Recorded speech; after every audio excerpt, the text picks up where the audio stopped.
तेरे घर में एक जिन्न प्रवेश कर चुका है और वो किसी की आत्मा लेकर ही जाएगा।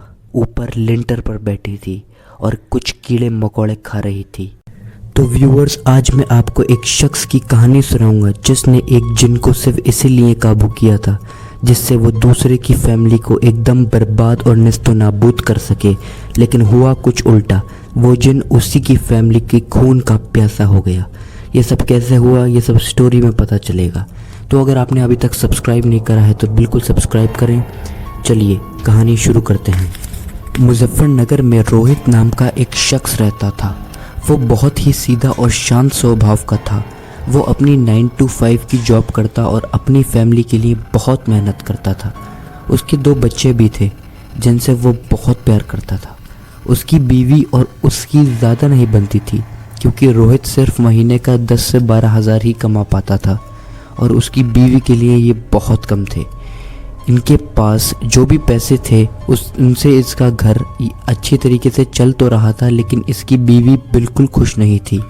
उसकी बीवी की एक सहेली भी थी जिसका पति महीने के 1 लाख रुपए कमाता था। वो उससे बहुत ज़्यादा जलती थी। उसकी बीवी काले जादू और जिन की किताबें बहुत पढ़ा करती थी। एक दिन उसने अपने पति को बोला कि क्यों ना हम दोनों एक जिन को वश में करें और मेरी सहेली और उसके घर वालों को बर्बाद कर दें। रोहित ने अपनी बीवी को साफ मना कर दिया और बोला ये बहुत बड़ा पाप है।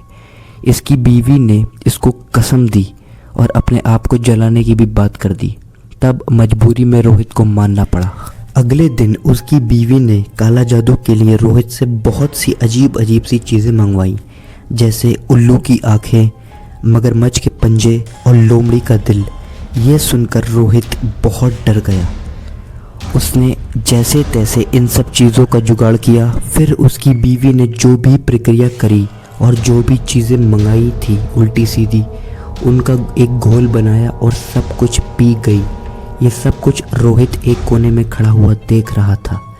वो मजबूर था और सब कुछ अपने बच्चों की वजह से कर रहा था।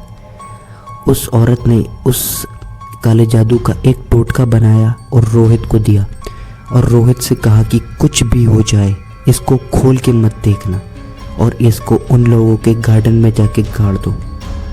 रोहित ने सही वक्त का इंतज़ार किया और रात आने पर उनके गार्डन में गया और उनके गार्डन में यह टोटका गाड़ दिया। अगले दिन रोहित की तबीयत कुछ अच्छी नहीं होती तो वो अपनी दुकान से छुट्टी ले लेता है। उस दिन कुछ ना कुछ इनकी लाइफ में स्ट्रेंज हो ही रहा था। तभी इनकी सबसे छोटी वाली बच्ची को खून की उल्टी होती है।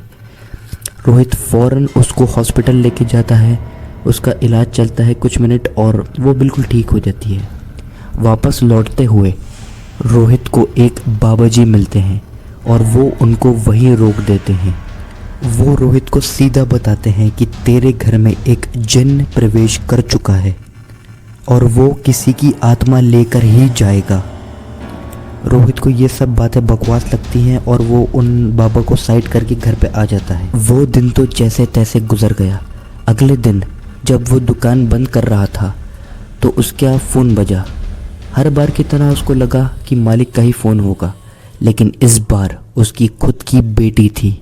वो चिल्लाते हुए और चीखते हुए बोली कि पापा जल्दी घर आओ।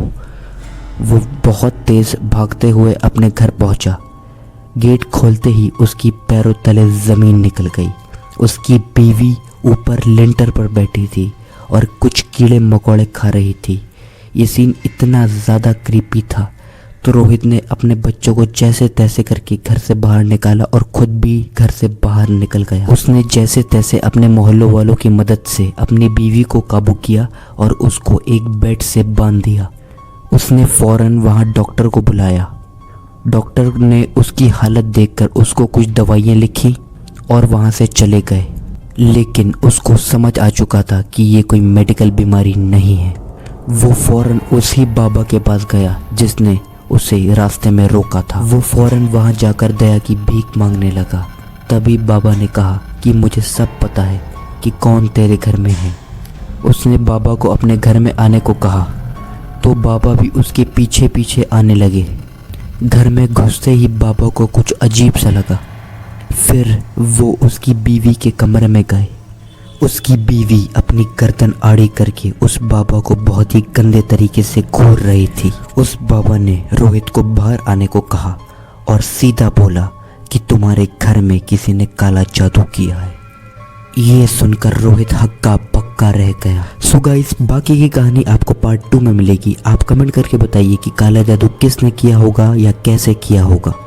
अगर आपको ऐसी ही क्रीपी और हॉरर स्टोरीज पसंद है तो हमें सब्सक्राइब कीजिए, और आपको अगर ये वीडियो पसंद आई तो हमें लाइक कीजिए। Thank you.